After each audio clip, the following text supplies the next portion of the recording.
नमस्कार दोस्तों, मूक नायक में आपका स्वागत है। मूक नायक देश के अंदर एक ऐसा मीडिया, एक ऐसा विचार जो बाबा साहब ने 31 जनवरी 1920 को इस देश के अंदर पैदा किया था और इस देश के अंदर अब वो चीज विकसित हो चुकी है। आज हम आपको थोड़ी सी कुछ क्लिप्स दिखाना चाहते हैं। हमारे साथ शिमला का विजिट तुषार गायकवाड़, संपादक, राष्ट्रीय संपादक मूक नायक के साथ हमने इंटरेक्ट किया था, हमने बातचीत की और किस तरह से इस देश के अंदर ये मीडिया विकसित हो रहा है। आप भी कुछ क्लिप्स देखें और जरूर प्रतिक्रिया दीजिए।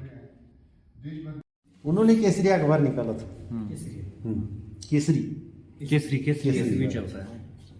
उन्होंने केसरी अखबार निकाला था। मैंने सर्च करते करते अभी तक मैंने ये जाना कि यार ये अखबार अभी तक चालू है, तो मूक नायक क्यों बंद है। तो लोगों से मैंने पूछा, कुछ लोगों से, कि मूक नायक क्यों बंद था, क्या है। तो उनके ऊपर उनका ऐसा कहना था कि मूक नायक तो बाबा साहब ने बंद कर दिया था। फिर मैंने और रिसर्च किया शुरू से। मैंने ये रिसर्च किया कि बाबा साहब ने बंद कर दिया, तो अभी भी आप निकाल सकते हो, गूगल पे चेक कर सकते हो।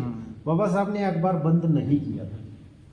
बाबा साहब ने अपने साथ में जो लोग हैं काम करने वाले, उनको चलाने के लिए दिया और अपना बचाव एजुकेशन करने के लिए बाहर चले गए बाबा साहब। ये इसकी हिस्ट्री है और ये मेंशन है, क्लियर मेंशन, गूगल पे भी अभी चेक कर सकते हो कि उनको चलाने के लिए दिया। उनको चलाने के लिए देने के बाद बाबा साहब आगे चले गए। बंद किया ऐसा नहीं है। बहिष्कृत भारत बाबा साहब ने चालू किया था, वो बंद किया। उसके बाद में जनता अखबार चालू किया। वो जनता का, फिर जनता से उन्होंने प्रबुद्ध भारत डायरेक्ट किया। प्रबुद्ध भारत अभी उनके फैमिली के पास है। ये अखबार उनके फैमिली के पास इसके लिए नहीं जा सकता क्योंकि ये बाबा साहब ने ऑलरेडी दूसरे को दिया था। उनकी ये जिम्मेदारी थी कि इस अखबार को बहुत बड़ा बनाए, इस अखबार को भारत का नंबर 1 का अखबार बनाइए, उनकी जिम्मेदारी थी। लेकिन उनका वो अखबार था मराठी में, तो सिर्फ महाराष्ट्र के इसमें चल सकता था, महाराष्ट्र में ही चल सकता था। तो ये हिस्टोरिकल बातें हैं आगे, मतलब जो बाबा साहब के साथ के जो लोग हैं, उनके साथ में जो उस टाइम पे जो समय उनके ऊपर आया रहेगा। पैसे की भी बात बहुत थी उस वक्त, पता नहीं उस वक्त कैसा अभी वो माहौल रहेगा उनके पास। मराठी में था, लेकिन वो मराठी में भी नहीं चला पाई। वो अभी उस लेवल तक हम लोग नहीं जाएंगे, क्योंकि वो अगर नहीं चला पाए तो अभी नहीं चला पाए, तो इसके लिए तो हमें मिल गया ये। नहीं चलाया उन्होंने, इसके लिए तो मुझे मिल गया। यही मैंने सोचा, पॉजिटिव बात मैंने मेरे ऊपर ली कि अगर वो चलाते तो मुझे नहीं मिलता, मैं इसके लिए प्रयास भी नहीं करता, अभी तक बहुत बड़ा अपना अखबार हो जाता। तो मैंने ये सोचा कि इसको यार मैं चलाता। फिर मैंने 10-15 एप्लीकेशन की इंडियन न्यूज़पेपर एजेंसी में, इनको पता है, आपको भी शायद पता नहीं।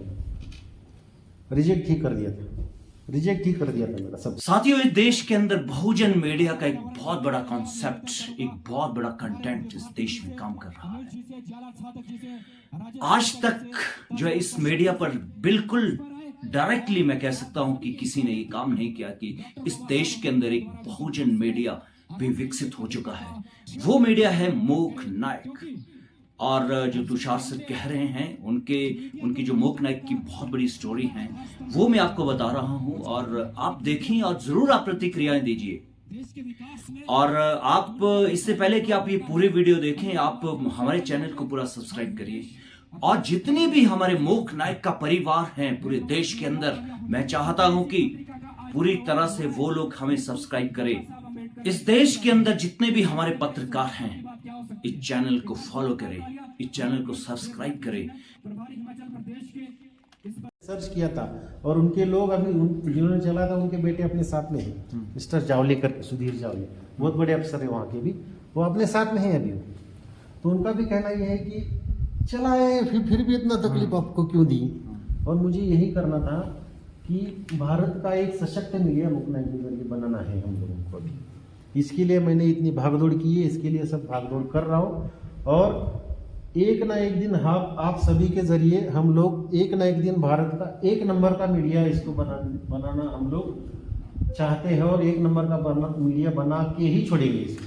ये मेरा आप सबसे आप लोग अगर साथ में रहोगे, मैं सदस्यता का जो बोला ना आपको, तो ये भागदौड़ करने के लिए भी पैसा लगता है, मेरे भी कुछ लिमिटेशन है, क्योंकि हमारे बाप दादाओं ने तो कुछ करके नहीं रखा है ना जो उनके पास है सब पैसा, तो पैसा अगर सोच समाज से आएगा थोड़ा बहुत तो ही हम लोग कर पाएंगे। और आप जैसे लोग अगर साथ देंगे तो भारत का एक नंबर का मीडिया तीनों प्लेटफॉर्म पे हम लोग खड़ा कर सकते हैं।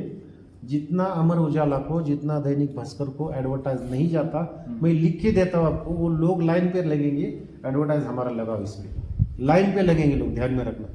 एक भी एडवर्टाइज मैंने अभी तक नहीं लिया है, जब से अखबार चालू किया है एक भी एडवर्टाइज मैंने नहीं लिया, एक भी, ध्यान में रखो। मेरे एक दोस्त का एडवर्टाइज था, वही लगाया था, वो एक पार्टी से खड़ा हुआ था पूना में, तो उसका एक लगाया था, जस्ट बोले चलो ठीक है, लेकिन पैसा उसके पास से भी एडवर्टाइज का मैंने नहीं लिया है अभी तक। जितना भी पैसा मैंने मेरे जेब में का ही डाला है उसको, क्योंकि मेरी देन है समाज के लिए, और मैं इतना सशक्त हूँ कि मैं मंथली प्रिंट करके लोगों को दे सकता हूँ, मैं हूँ इतना सशक्त। और डिजिटली अभी वीकली जो है वो हम सब लोगों को बैठ के इसके ऊपर बात करनी पड़ेगी, इस तरीके से हम लोगों को एक नंबर पे लाना है, इसके लिए हम लोगों को बैठ के बात करनी पड़ेगी।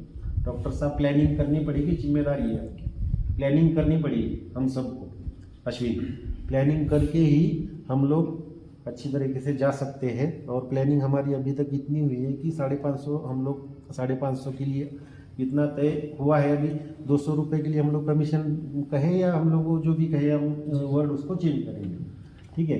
पत्रकार करना चाहे ना करना चाहे उसकी है, और सदस्य बनाने वाली टीम अगर आगे दूसरी बनानी हम लोगों को तो बना सकते हैं। तीसरी आती है सीखने वाली बात। मैं सच बात बताऊँ आपको, सीखने वाली बात जो है अपने साधक साहब जो साथियों, तुषार सर ने कहा कि 2027 तक ये मीडिया देश का लीड मीडिया होगा। मीडिया को हम देश के हर जन तक, हर घर तक पहुंचाना चाहते हैं, और जिस तेज गति से ये मीडिया आगे बढ़ रहा है, इस देश के अंदर फैल रहा है, वो भी एक बहुत बड़ी, मैं कह सकता हूं जो हमारी टीम है उनका बहुत बड़ा योगदान इसके पीछे है। मैं देव भारती, मूक नायक।